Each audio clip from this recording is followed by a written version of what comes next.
Welcome to everyone to the All Sports Betting Podcast T20 World Cup match previews, and we've got a double header in one video here for Thursday's matches: Bangladesh against South Africa and India against the Netherlands. Both matches are going to be from the same venue in Sydney, and we will take a look where Sydney is. The second time I think that Sydney has hosted a game. It had the first match, didn't it, between New Zealand and Australia, I do believe, something like that. So the SCG then, famous cricket ground on the east coast of Australia, right in the stadium district, as you rightly pointed out the other day. That is the Olympic Stadium just above it. And it's a proper cricket ground, a very old-fashioned cricket ground. Some of these stands, there's a lot of history here. It's been done up nicely, modernised these days. And it's a really good cricket pitch full stop, isn't it, Kev? You can do a bit for the ball, but you can do a bit for the bat as well. Yeah, I mean, New Zealand certainly enjoyed it, didn't they? Plundered the runs and then bowled really, really well. Good for the spinners as well, as I said. In one of the earlier podcasts, I don't know why Australia only bowled one spinner here, but I don't expect the four teams on show here to make that mistake.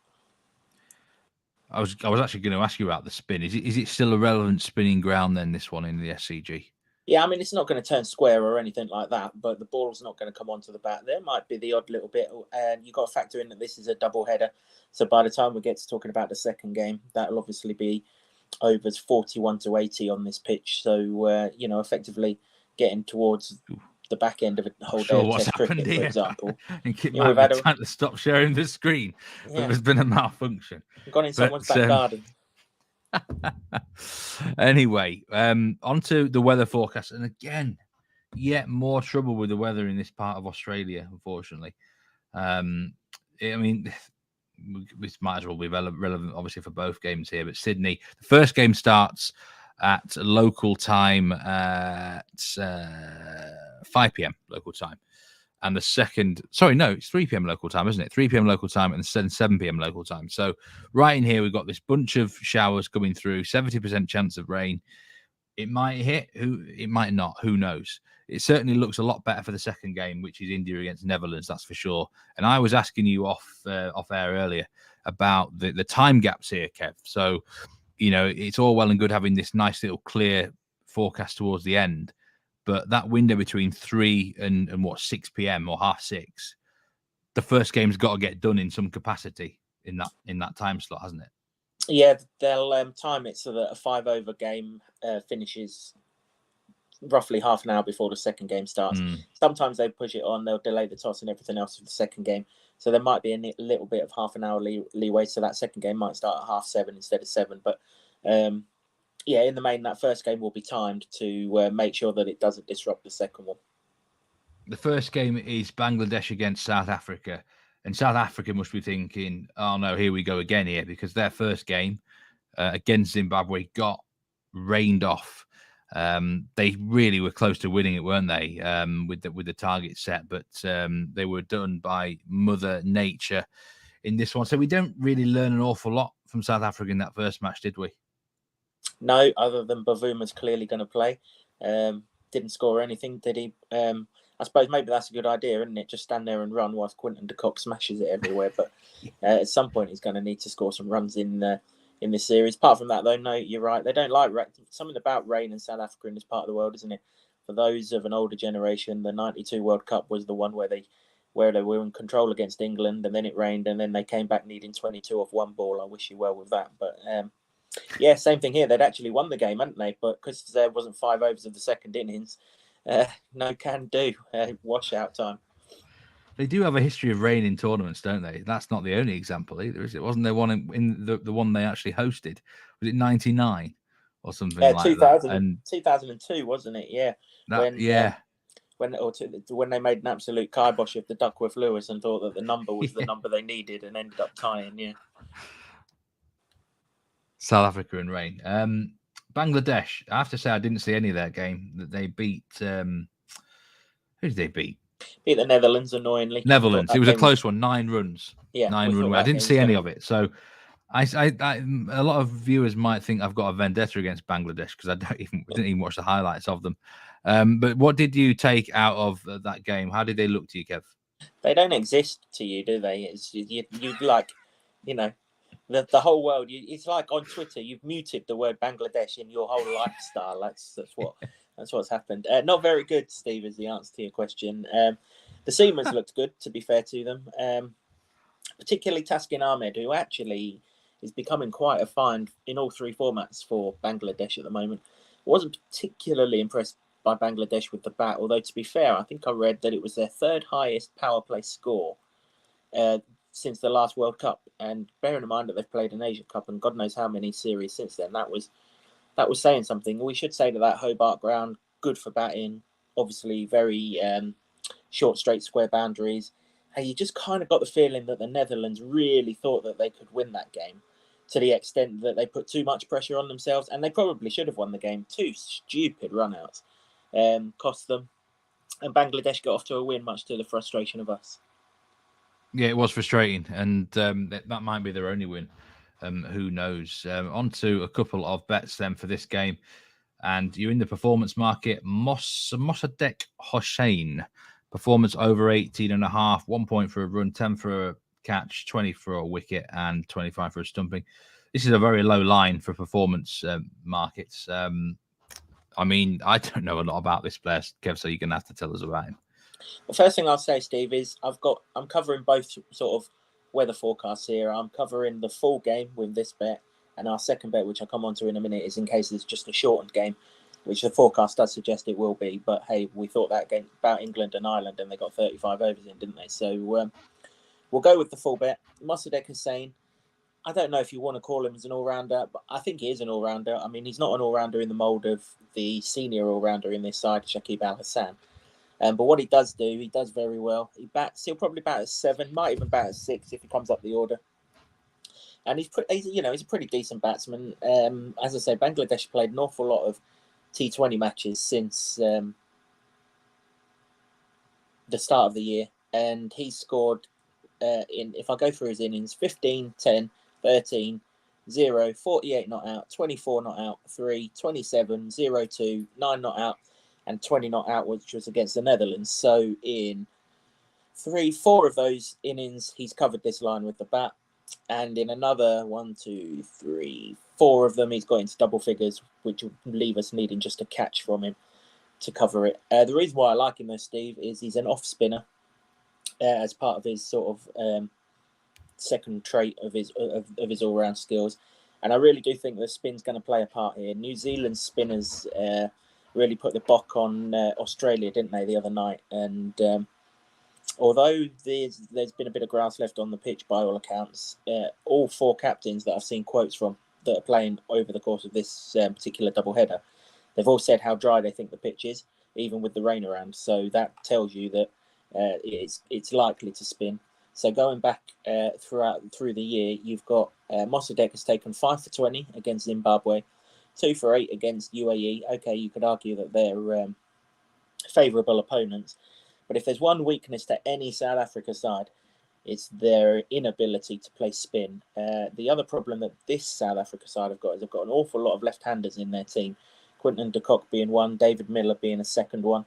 They're probably the 2 main ones, but you've also got Wayne Parnell in the middle order there, and 1 or 2 others that might sort of float around. So an off spinner's bowling away from the left-handed batter. So the left-handed batter is, if he wants to swing to the leg side, which most players do these days, he's got to take on the spin.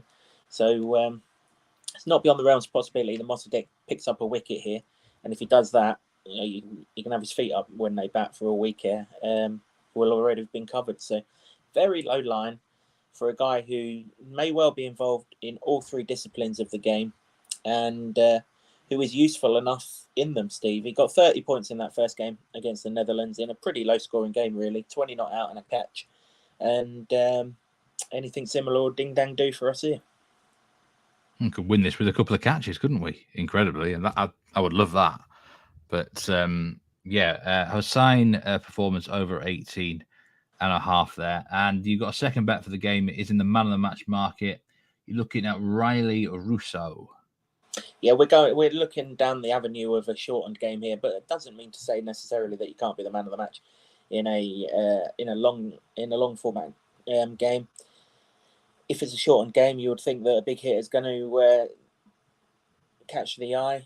Quinton de Kock was obviously in good form in the previous game, but consistency is kind of lacking with him a little bit over the course of 2022. So the next man in, Riley Rousseau, who might even open the batting if it's a really shortened game and they tell Bavuma just to sit down and watch. It's a big price. This is a ground that kind of favours Rousseau.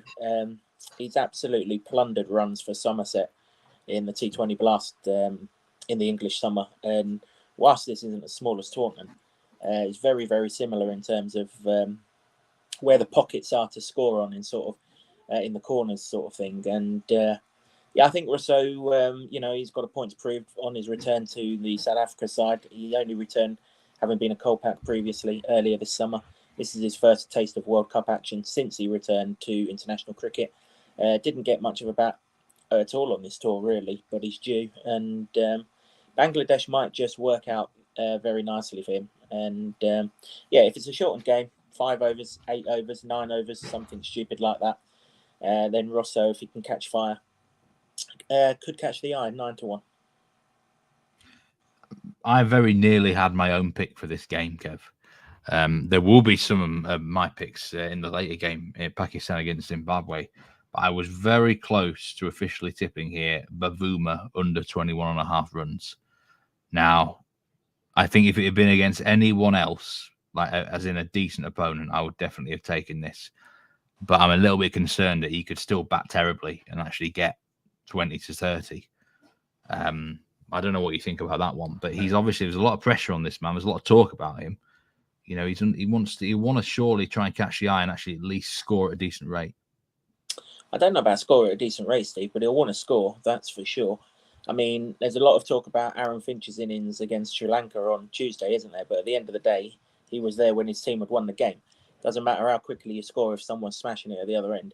And there's plenty of South African players that can smash it at the other end while Bavuma dots around and picks up singles here, there, and everywhere. The simple fact of the matter is he is in absolutely shocking form. He'll be coming up against Taskin Ahmed, who's in pretty decent form, and generally in this tournament, the new ball has done plenty. Even the Bangladesh bowler's got plenty out of the new ball, albeit against the Netherlands. Even our fellow O'Dowd failed against this Bangladesh side. Wouldn't put anyone off that, to be honest, Steve. No, I wouldn't either. The only reason I've not taken it is if you get into these shambles of like 5 over games and then you've got freedom to swing a bat and he's only got to get a couple off the middle and all of a sudden he's on 12 and then you're sweating. So, in a normal game, if the weather forecast completely clears up by this time, then absolutely. That does look a good bet, but you can quite easily see the scenario where it becomes a troublesome one. I am looking to take him on in this tournament, if possible. Let's just say that. Well, I'm hoping he gets dropped, Steve, and they put Reza Hendricks in at some point. But we are going to switch to the India against the Netherlands game now. The forecast is much better for this one. I think there's a very, very good chance of us getting some sort of a result. There still might be maybe a reduced overs game. We don't know. But I'd be surprised if there's not at least 15 overs each here, if not the full 20. So India, understandably, will be big favourites for this game. By the way, South Africa 1-5 against Bangladesh, which is always look at that England-Ireland game today. Weird things can happen when rain is involved. India even shorter to beat the Netherlands, 1.04. I mean, you're not gonna get rich back in that, are you? Unless you put in thousands and thousands on. This should be an absolute walk in the park for India, shouldn't it? Yeah, I think the handicap for this one's 8.5 wickets and something like 75.5 runs. That kind of shows you how bookies expect them to dominate. It's hard to argue with it, to be fair. 8.5 handicap. I mean, that's anyone can take 2 wickets. Like, even if you're only chasing 100, they could just give away a couple. I'd be tempted to go Netherlands on handicap just based on that, but not sure if I'd fancy them with the 75 runs though. So India obviously got that great win for them against Pakistan. Virat Kohli finally actually doing something in world cricket recently. They do say form is temporary, glass is permanent. He certainly showed it there. And they're going to be buoyed by that. And is this the sort of match they're going to be looking at, not just to win, but to absolutely smash them to pieces? I mean, net run rate should be a thing here, shouldn't it? Particularly if the earlier games washed out, get your net run rate up. I mean, we've seen in the other group, net run rate's going to play a massive part in the other group, and it wouldn't take an awful lot for net run rate to play a part here. I mean, the last thing India need is to be washed out against Zimbabwe or something and not have much of a run rate. I mean, that was the only thing. Yes, they beat Pakistan and a good win, but they only beat them off the last ball, so the net run rate's sort of null and void, really. So, yeah, you would imagine this is a chance for them to get their net run rate up, but more importantly, I would wager it's a chance for them to find a settled sort of team with the absence of Bumrah. And to the Netherlands then, and they've been quite a plucky side in this tournament, haven't they? But this is the first real time that they're facing a big dog. And I mean, do you think they'll embrace the occasion, or are they just going to go in their shell and really be scared? Well, they've got absolutely nothing to lose, have they? That is for sure. They've come through the first stage. They need to finish in the top 4 to automatically qualify for the next World Cup. The qualifying combinations changed for the next one. For this one, you just had to qualify for the Super 12s and you were in. So they've got to finish in the top 4 to do that. So in a way, yeah, they're playing for something. But realistically, they've got 4 more matches against, 3 of them against top level sides for exposure and to improve their cricket. And I think that's what it's all about. So I think they can play with a bit of freedom. They've got a potential superstar in their side, Baz de Leede, who I understand is going to be part of the Hobart Hurricanes team for the Big Bash, such as the eye-catching performances he's put in this tournament so far. I think he's still the joint wicket taker in the tournament. So, yeah. He deserves it, definitely. He's looked good, hasn't he? He has, yeah. He's a good player. I mentioned right at the start that I really like him, and I couldn't understand why a county hasn't taken a chance on him. Hobart Hurricanes have clearly got in there first. Absolutely. On to a couple of bets for the game then. And in the Indian batting lineup, you are going with Rohit Sharma to score over 23.5 runs. You like him in this match? I do, yeah. I think this Dutch attack to start off with, it's kind of there for the taking, really. If you look back at the kind of marquee game of the first group when they played Sri Lanka, Kusal Mendis ended up scoring 70 against this attack, and Bangladesh got off to a flyer against them in the first game in the Super 12s. If India get anything out of this game, they'll want their key batsmen to find some form. Obviously, Kohli found form in the first game. If they're 2 openers, and not so much Yadav because he's been in pretty decent nick anyway, but certainly the 2 openers, if they can find some runs, that will really serve a purpose. And Sharma tends to feast on what I would call weaker prey in world cricket. I've picked out 9 games, Steve, where he's played against associate sides or teams that were associate sides at the time that they played against them. This is only in T20 cricket. There's an awful lot more in ODI cricket that I've not mentioned. But in the 9 that I've found in T20 cricket, he scored 52 against Ireland in 2009, long time ago, but Ireland were associates then. 1 not out against Afghanistan. That game was washed out after an over anyway, so I don't even know why I put that in. 39 against UAE. Now we're going up to 2016, and then for the rest of them, we're 2018 onwards, so it's much more relevant. 97 against Ireland. A duck against Ireland, but that was on the same pitch the following day, so probably not as conducive for batting. And then more recently, in the last year, 74 against Afghanistan at the last World Cup, 30 against Scotland at the last World Cup, 56 against Namibia at the last World Cup, and 21 against Hong Kong in the Asia Cup. So in the main, he absolutely fills his boots against lesser opposition, and that's exactly what I expect him to do here too. Rohit Sharma to score over 23.5 runs. It doesn't seem an awful lot of an ask, does it, against the Netherlands? And the final bet for the game is in Ravi Ashwin to be the top India bowler at 5-1 with Betfred for 1 unit. You think he can get and tear into this Netherlands batting lineup? Yeah, I do. I think the Netherlands will be okay against the seam. I'm still a little bit wary of Arshdeep Singh, but if he ends up taking loads of wickets, then we ain't going to be too disappointed because we're already on him as the top India bowler. But I think here, bearing in mind this hopefully will be the second game on this pitch, so the pitch will start to be wearing by this time. And if it's dry to start off with, then it's going to be very dry by the time that this game goes ahead. So spin's likely to be a key thing. We've seen right through this tournament, and I said it right from the start how I expected it to be, that the Netherlands will struggle against quality spin, not so much finger spin, but real quality spin. Sri Lanka, Tikshana and Hasaranga took 5 wickets against the Netherlands. Bangladesh, although it was an awful lot of seam that took the wickets against them, the spinners sort of controlled the run rate and didn't let them get away. And if India seamers are tight with the new ball, which they were against Pakistan, then the Netherlands are going to have to score off someone. So they might try and score off Ashwin. They'll find very quickly that it's hard to do that on a turning track. And he looks a big price. He's likely to play because I saw a quote that they said they like Ashwin in the side to add to their batting depth. And but if he bowls 4 overs, he came on against Pakistan before Axar Patel.